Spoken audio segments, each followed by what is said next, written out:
Esto es Motion, ideas en movimiento. ¿Qué tal te suena un gimnasio para tu mente? En este podcast pondrás en forma las ideas escuchando conversaciones variadas, como negocios online, creatividad, entrenamiento o filosofía. Un espacio para reflexionar y descubrir principios aplicables a lo personal y profesional, entendiendo el mundo desde la amplitud. Soy Marc Mula y tienes todos los episodios y mi newsletter en mi web, marcmula.com. Dentro episodio. ¿Cómo te ves dentro de 5 años? Esta es una pregunta bastante típica para cuando quieres tomar decisiones importantes. No es el año que viene, que a veces está demasiado cerca para poner cosas en marcha, y tampoco son 10 años, ¿no? Que es un lapso de tiempo demasiado largo. ¿Cómo te ves en 5 años? También es una pregunta bastante típica para conocer los valores y los objetivos de alguien, ¿no? Cae en muchas entrevistas de curro porque quien recluta quiere comprobar el yo que proyectas, ¿no? Lo que deseas a nivel profesional y personal a largo plazo, ¿no? Y esto dice mucho de una persona. 5 años también es un buen ciclo donde hay tiempo para sembrar y para recoger, ¿no?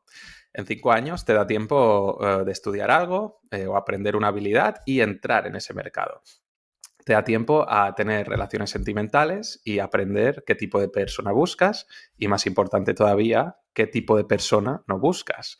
Según tus intereses y momento vital, en 5 años también te da tiempo a tener hijos y pasar de ser una persona que no tiene esa responsabilidad, una persona 100% dedicada a sí misma, a tener ya una personita pequeña conviviendo en tu casa, ¿no? Entonces, si lo enfocas bien, 5 años vista son un ciclo de cambio que está como lleno de posibilidades. Fíjate en los invitados de los 3 episodios anteriores. Mahmoud Rasmi, de estar en la esfera de empresariales en Líbano, pasa a sacarse un doctorado en filosofía en Salamanca, lanza un tuit preguntando si a alguien le interesaría hacer un curso online de filosofía, le sale bien y se monta un negocio online que lleva 2 años funcionando. Luego, Emma Musoy, de ser publicista en agencia, se va a estudiar guionismo a Los Ángeles, entra en el sector audiovisual y en vez de a las series o a las pelis, que es lo que tenía pensado, acaba dedicándose a la ficción sonora.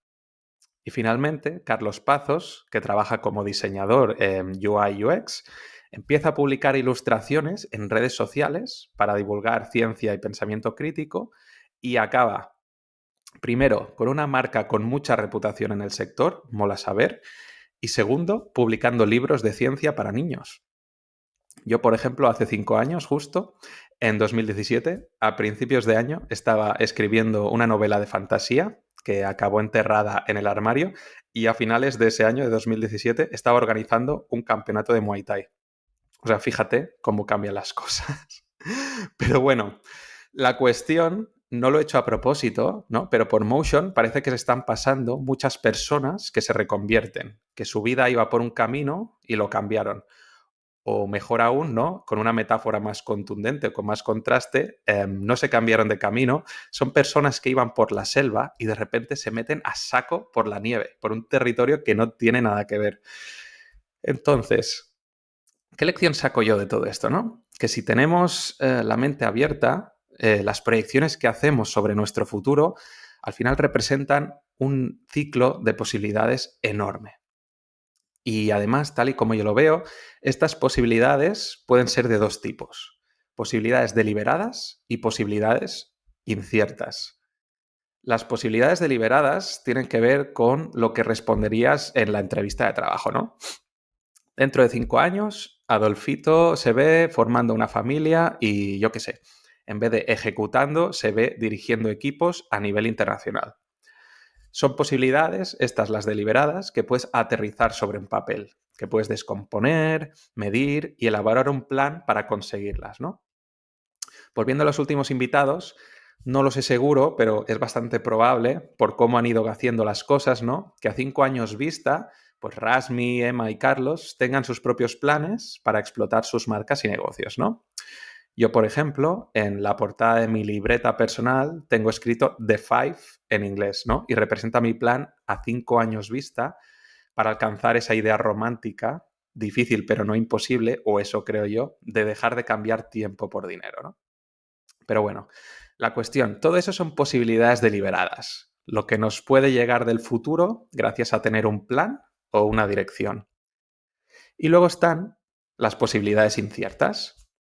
Las posibilidades inciertas representan ese componente de azar, ¿no? Que en base a un montón de circunstancias que no decidimos ni controlamos, pues acabamos tomando decisiones totalmente inesperadas. A mí me gusta mucho en una palabra en catalán para esto, que es xamba, que define la suerte favorable. ¿Cuántas veces has hecho planes a medio o largo plazo creyendo que estabas yendo por la buena dirección? Y los has cambiado, aun sabiendo que, o creyendo que estabas por la buena dirección, los has cambiado de arriba abajo después de, yo qué sé, descubrir una información que no conocías o después de conocer a ciertas personas que te han dado feedback o yo qué sé, o que te han hecho una propuesta de trabajo que no entraba para nada en los planes que tenías. A uno de mis mejores amigos, hace nada, le propusieron mudarse a Singapur durante 2 años para trabajar ahí. No la vio venir de ningún lado, o sea, le salió de la nada y ahora mismo está haciendo las maletas. O sea, a veces, yo qué sé, también con otros ejemplos, cuando crees que te gustaría hacer algo, ¿no? Desde la distancia, haces un plan también para conseguirlo, crees que te gustará o quizá desde la admiración que tienes por alguien, pero cuando entras a las trincheras, cuando te pones a ejecutar, te acabas dando cuenta que desde dentro las cosas funcionan muy diferentes a como se veían desde fuera, ¿no? ¿Cuántas veces te han pasado cosas que han transformado tu forma de ver algo o te han llevado a tomar decisiones importantes que han sido consecuencia del puro azar, ¿no? Llámale coincidencias, llámale el momento oportuno en el lugar adecuado, un instante impredecible que lo cambia todo, ¿no? La vida parece una especie de balanza donde se van contraponiendo, ¿no? Las acciones que controlamos y las acciones que no, las deliberadas y las inciertas.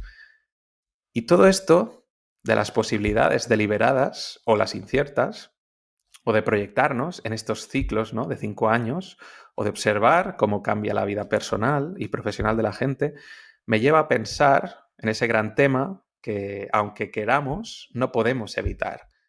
Y este tema es lo mucho que nos condiciona el futuro, lo mucho que nos condicionan ideas que no existen, pero que de alguna manera queremos traer de la imaginación a la existencia, ¿no?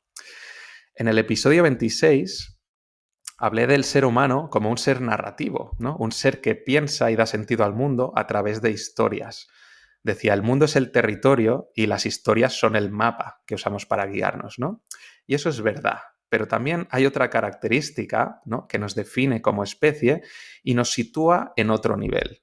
De hecho, un nivel tan diferente que aunque seamos animales viviendo en el mismo planeta, hace que tengamos una experiencia de la vida radicalmente diferente.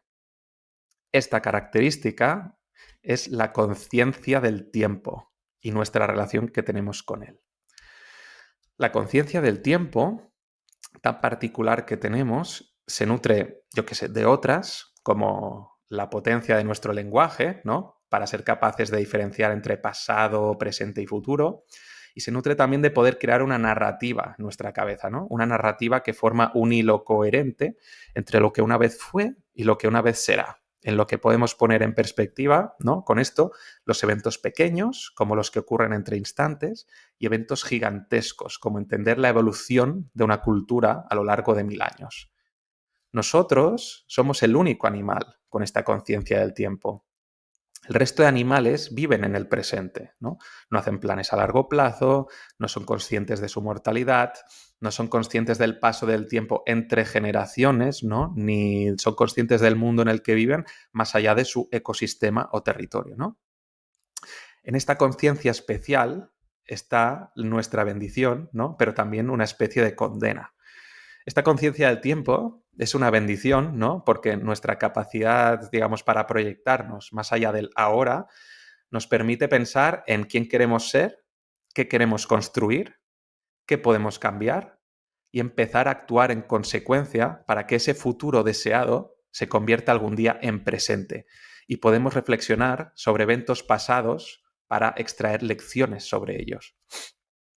Pero también es una maldición, porque precisamente esta separación del momento presente puede hacer que a veces vivamos atrapados, ¿no? En pensamientos del pasado o pensamientos del futuro. ¿Y si me vuelve a pasar esto? ¿No? ¿Y si decido entre A o B? ¿Qué va a pasar? ¿Mi vida será mucho mejor? ¿O la cagaré a saco y seré un infeliz? ¿No?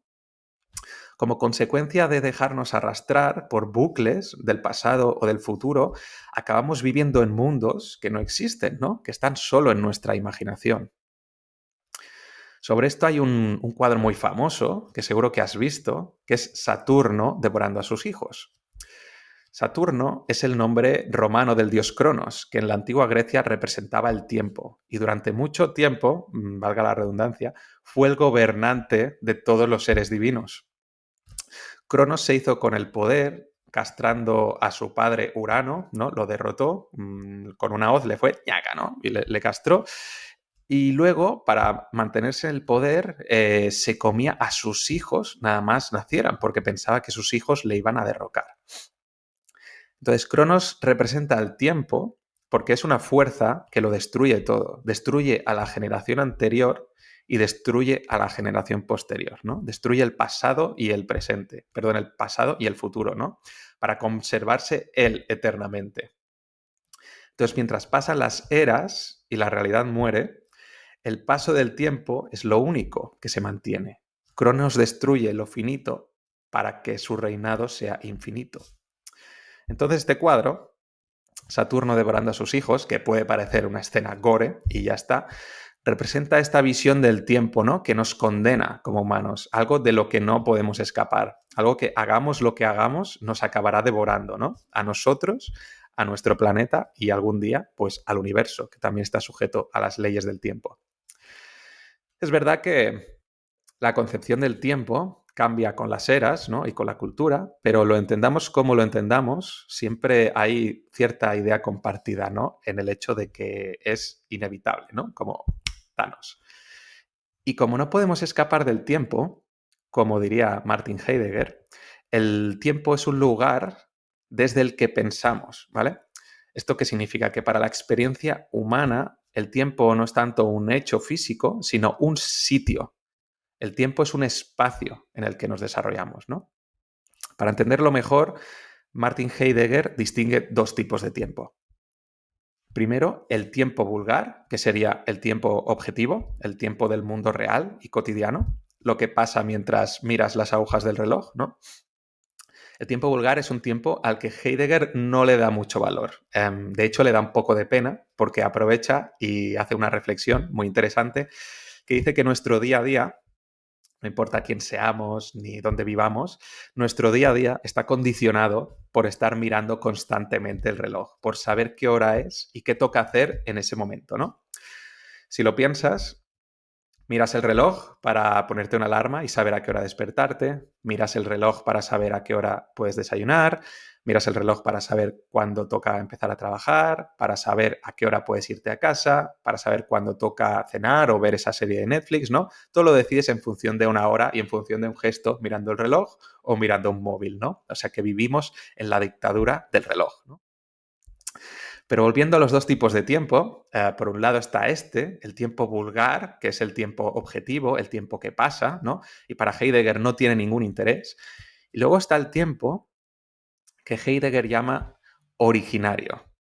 Este no es el tiempo como hecho físico, este es el tiempo como experiencia. Es la relación que hay entre el tiempo y nuestra cabeza. El tiempo originario es el lugar desde el que pensamos y que irremediablemente lo hacemos siempre proyectándonos hacia el futuro. Porque para Heidegger el ser humano es un ser y de hecho el único que vive proyectándose constantemente hacia el futuro. El futuro es lo que determina nuestra experiencia de la realidad, porque nuestro presente, nuestro ahora, consiste en construirnos constantemente para convertirnos en algo que todavía no somos, ¿no?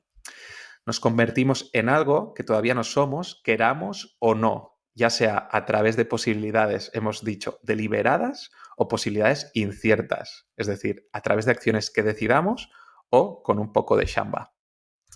O sea, lo queramos o no, lo busquemos o no, vamos a ser alguien diferente de quien somos ahora mismo, ya sea personal o profesionalmente. Desde este enfoque, la idea de vivir en el presente es imposible. Ojo, no significa que no puedas disfrutar de la hora o de vivir más despacio o de vivir con más conciencia y atención, que al final es lo que suele significar esto de vivir en el presente, ¿no? Simplemente no poder vivir en el presente significa que es imposible, pero imposible sacarnos de la cabeza el peso que tiene el tiempo para nosotros. Un pez sí puede vivir en el presente de verdad. El ser humano no. El ser humano siempre está determinado por su configuración cerebral y existencial hacia el futuro. Y no podemos escapar de este tiempo originario, que lo llama Heidegger, este tiempo como lugar de experiencia, como tampoco podemos escapar del tiempo vulgar, este tiempo objetivo que como cronos nos consume cada segundo que pasa. Aquí, lo interesante de Heidegger es que no lo plantea en plan fatalista, no lo plantea como que somos esclavos del tiempo, ¿no? Para Heidegger, vivir condicionados por el tiempo, y más concretos, condicionados por el futuro, significa que tenemos la posibilidad de evaluar cada día todas las posibilidades que tenemos, ¿no? Gracias a esta conexión especial que tiene el ser humano con el futuro, podemos entendernos a nosotros mismos como un proyecto que se está construyendo continuamente, continuamente encontrándonos con experiencias distintas que nos van enriqueciendo. Para Heidegger, vivir en el presente, como otros animales, significaría vivir instalados en el instinto, ¿no? Solo en el tiempo vulgar. Básicamente, pues buscar alimento y reproducción, un poco de juego y socialización. Eso sí, si puedes no pasarte el día preocupado por tus depredadores, ¿no? En cambio, en el tiempo originario y condicionados por el futuro, ¿no? Es lo que hace que tengamos deseos a largo plazo, que podamos hacer renuncias voluntarias, que podamos hacer sacrificios, que tengamos aspiraciones e inquietudes, ¿no? Y hayamos creado cosas tan aparentemente inútiles, pero preciosas, como la música, el arte, las novelas y las películas. No sé tú, pero yo cuando veo en todas las redes sociales, ¿no? Lo de vive el presente, pues a mí me viene esta idea a la cabeza, ¿no?